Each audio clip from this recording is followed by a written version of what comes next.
जंगल वाले बाबा नमो नमः। जंगल वाले बाबा नमो नमः। जंगल वाले बाबा नमो नमः। जंगल वाले बाबा नमो नमः। माँ बाप का आप सेवा करना, तहे दिल से सेवा करना, तुम्हें शांति मिलेगी। तुम्हारे बंटवारे में पैसा रुपया संपत्ति मिले या न मिले, तुम्हारे भाई बहन तुम्हारी संपत्ति आदि को हड़प लिया तो चल जाएगा, लेकिन तुम्हारे जीवन पर्यंत इतनी खुशी रहेगी। अंत समय में, संकट में मैं अपने तड़पते हुए माता पिता की सेवा किया है दिल से, यह अवसर मिला है, मेरा दराज है, ये मेरी संपत्ति है। जिन्होंने संपत्ति छुड़ा लिया उनको यह सौभाग्य नहीं मिला, यह सौभाग्य तो मुझे मिला। माता पिता दोबारा मिलेंगे क्या? ये सेवा का अवसर दोबारा मिलेंगे क्या? थोड़ा सा चिंतन कर लेना। सेवा और वैयावृत्ति, इन दोनों में अंतर है। और दूसरी बात, सेवा साधन है तो वैयावृत्ति साध्य है, और इनके बाद वैयावृत्ति भी साधन बन जाता है, और आगे जाकर के साधन दूसरा बन जाता है। मैं ये कहना चाहूँगा, आप लोग गंभीरता से ले। सिर्फ अपने जीवन को सार्थक करने के लिए सिर्फ पैसा ही सब कुछ नहीं है। इसने समझ करके पहले के लोग अनपढ़ थे, बूढ़े थे, बंडी पहनते थे, मोटा खाते थे, मोटा पहनते थे, सहज रहते थे, पगड़ी पहनते थे, लेकिन उनमें इतना अवश्य था। आज हम बहुत अच्छे पहनते हैं, बहुत अच्छे लगते हैं। हमारा फैशन, हमारा डिज़ाइन और हमारा कटिंग और सेटिंग और मैचिंग क्या क्या हम नहीं जानते हैं। भगवान ने हमको इससे बचा दिया, बहुत अच्छा किया, नहीं तो हम भी जो है हमारे भी शांति भंग हो जाती। किस में लगे हो? क्या शांति पाना है? अपने जीवन को सार्थक करना है?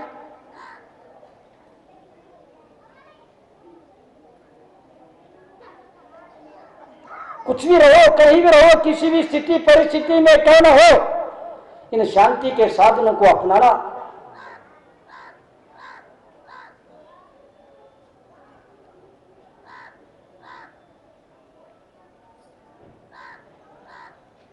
माता पिता की सेवा करके देख लो, सत्पुरुषों की सेवा करके देख लो कितनी शांति मिलती है। संकट में दूसरों के सहयोग दे करके देख लो कितनी शांति मिलती है। अड़ोस पड़ोस वालों की सेवा करके देख लो कितनी शांति मिलती है।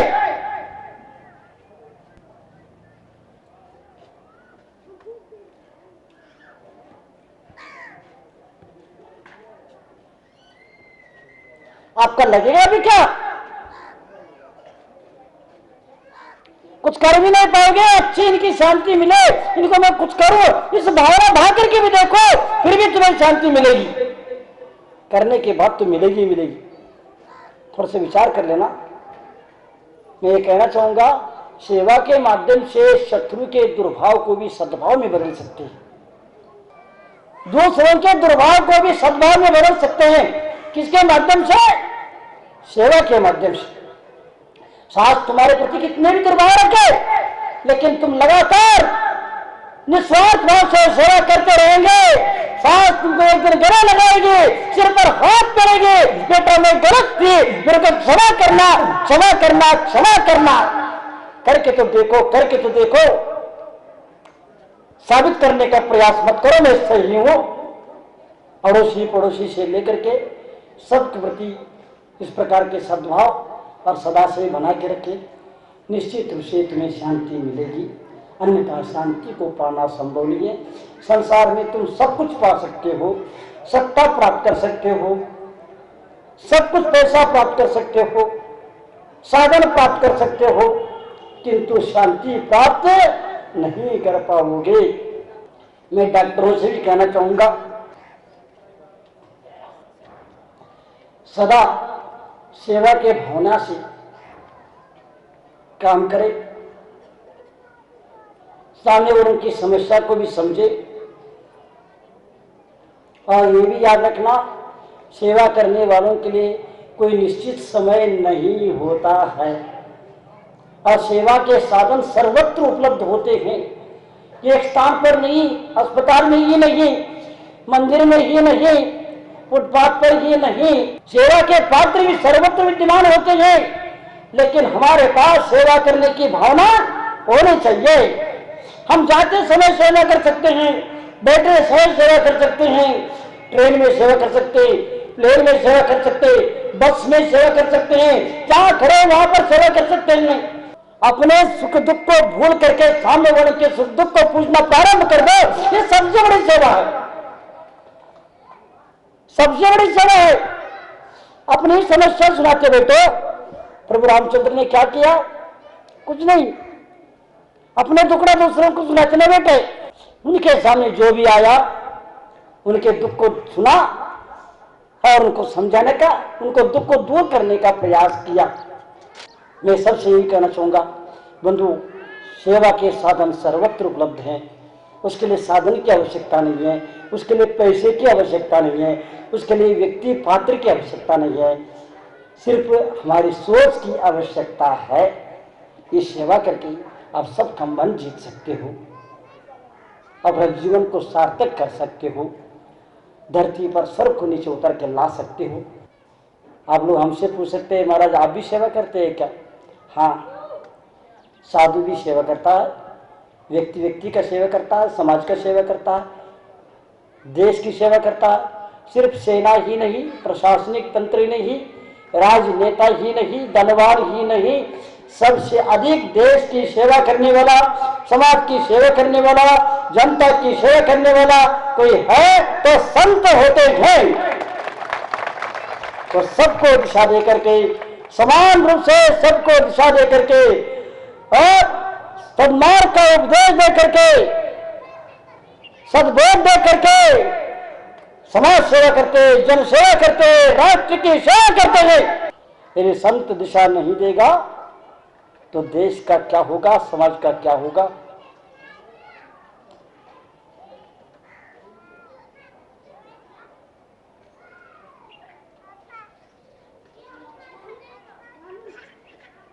उनकी सेवा को कोई स्वीकार करे या न करे, वह करते रहते हैं। मैं डॉक्टरों से बार बार कहना चाहूँगा कि, और सभी लोगों से कहना चाहूँगा, दुष्कर्म का त्याग करो, दुर्भाव का त्याग करो, निश्चित रूप से तुम्हें दुख से मुक्ति मिलेगी। मैं आप सबसे कह रहा हूँ, यदि तुम दरिद्रता से और दुख से बचना चाहते हो, दुर्व्यसनों का त्याग करो। मैं तुम्हें धनवान बना दूंगा, मैं तुम्हें इंसान बना दूंगा, मैं तुम्हें भगवान बना दूंगा, दुख से मुक्ति दिला दूंगा। आज कोई भी व्यक्ति, कोई भी विपन्न नहीं है, दरिद्री नहीं है। हम अपने दुष्कर्मों के कारण दरिद्री है। मैं देखता हूं रोज 300, 400, 500 रुपए कमाने वाले भी शाम को भूखे पेट सोता है, उनका पूरा परिवार भूखे पेट सोता है। क्या वजह है बोलो? क्या वजह है बोलो?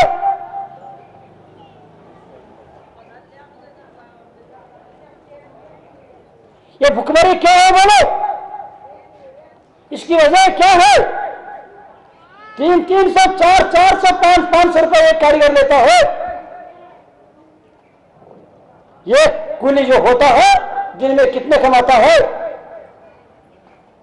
छोटे छोटे काम करने वाले भी, छोटे छोटे लोग भी 400, 500 रुपए कमा लेते हैं।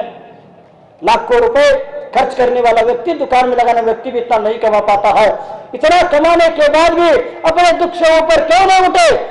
अपने गरीबी को दूर क्यों नहीं कर पाए? हम भूखे पेट क्यों सो रहे?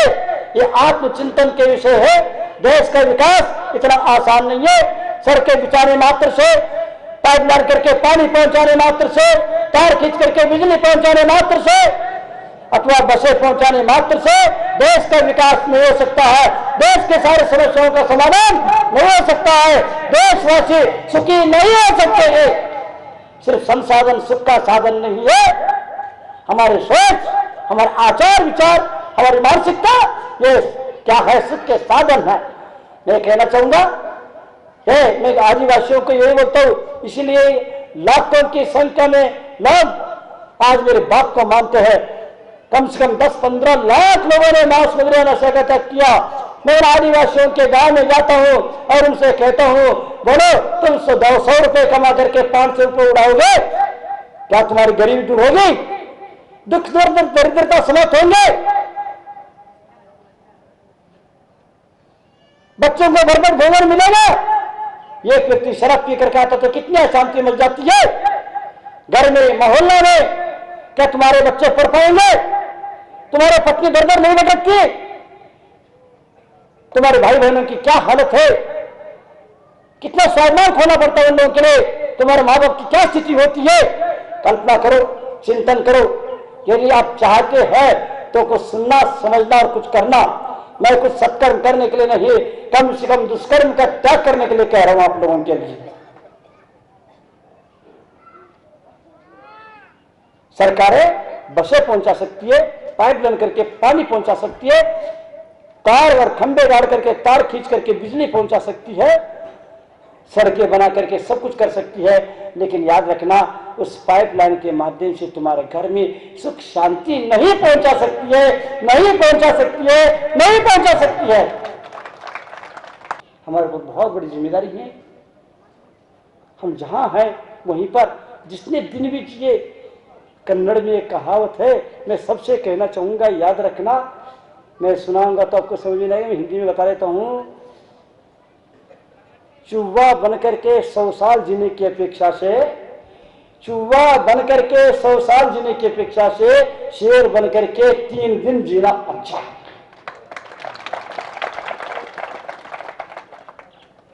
सौ साल जीना किस काम का है?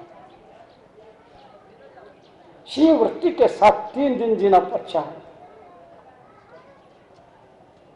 आप अपनी हर समस्या का समाधान करना चाहते हो, दुख से मुक्ति चाहना चाहते हो, गरीबी से बचना चाहते हो, भूखमरी से बचना चाहते हो, अपराध से बचना चाहते हो, अराजकता से बचना चाहते हो, धर्म की रक्षा करना चाहते हो, देश की रक्षा करना चाहते हो, स्वास्थ्य को सुरक्षित रखना चाहते हो, संस्कृति की रक्षा करना चाहते हो, अपने भविष्य का निर्माण करना चाहते हो, अपने जीवन का निर्माण करना चाहते हो, तो मैं कह रहा हूं इसलिए नहीं, यदि ये सब चाहते हो तो तुम क्या करो? मांस मुद्रा नशा का त्याग करो।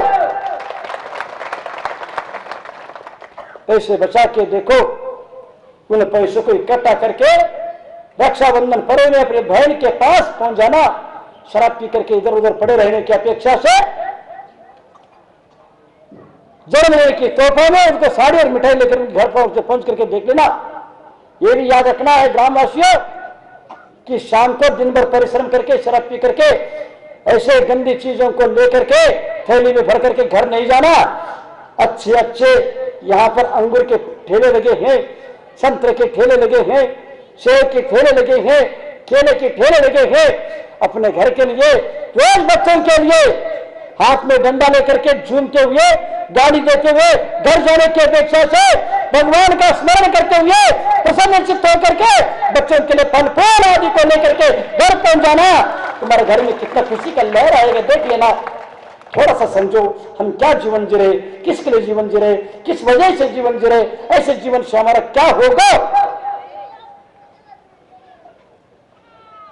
मांस मुद्रा नशा का सेवन करने वाले से कहना चाहूंगा, मैं डॉक्टरों से पूछना चाहूंगा, क्या मांस मुद्रा नशा का सेवन करने से स्वास्थ्य ठीक हो सकता?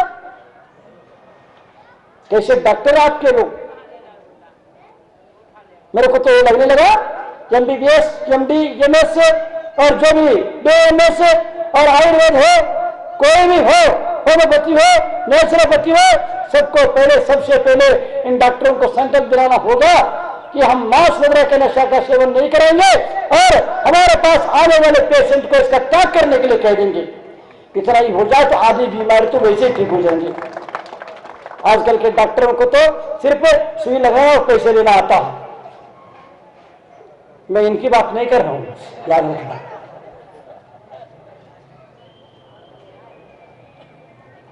वो विषखारा खाने दो, उनकी बीपी क्या बढ़ी है?